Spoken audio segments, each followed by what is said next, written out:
I think the $100 million question is how you do it.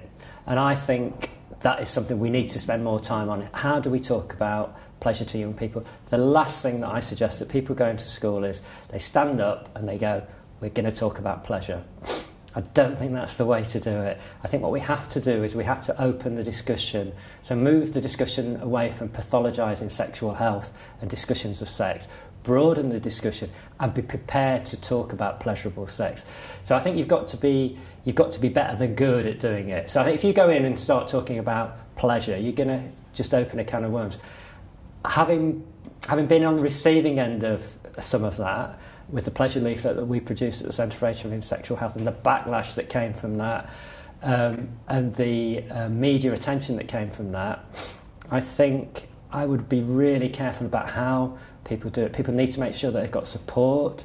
They need to make sure that they are clear about what they're going to say and that they're clear about where they get the support if problems arise. So I think we have to be very careful about how we do it, and I think we have to be clever about how we do it. We have to be imaginative and creative about how we do it. So I don't think we go into schools or into any institution and start talking about pleasure per se. We do it as part of a broader approach to sex education and to talking about sex openly and honestly.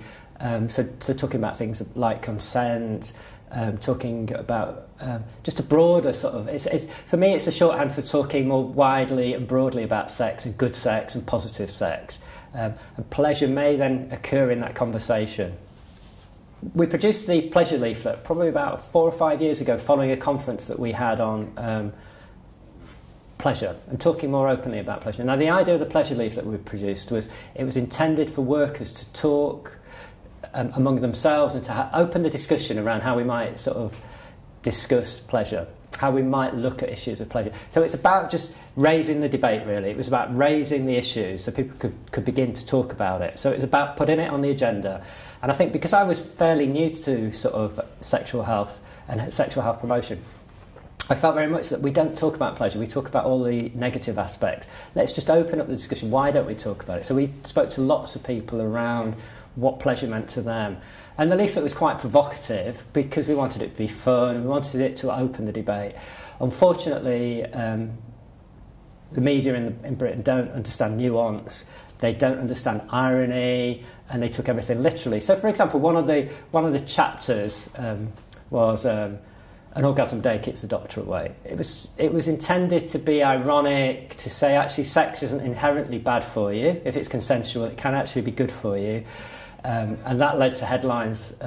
NHS Sheffield says a bonk a day keeps the doctor away, or 13-year-olds told to have an orgasm a day. It wasn't aimed at young people, it was aimed at other practitioners.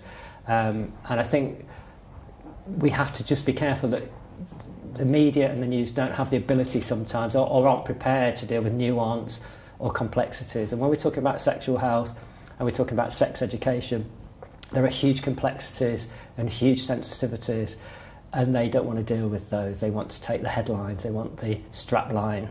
And I think, you know, we took quite a battering over that. And the other interesting thing was it's become much more acceptable now to talk about pleasure in sort of like the current sort of discourse. We talk, you know, pleasure is on the agenda. It certainly wasn't when we talked about it. And certainly organisations now that are talking more about it, you didn't see them for dust because they didn't want to be connected with issues of pleasure. And certainly we've been criticised for being naive, for doing it.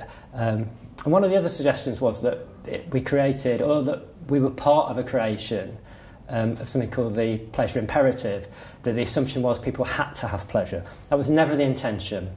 The intention was to begin to raise the debate and begin to talk about pleasure rather than just looking at the negative aspects of sex and sexual health.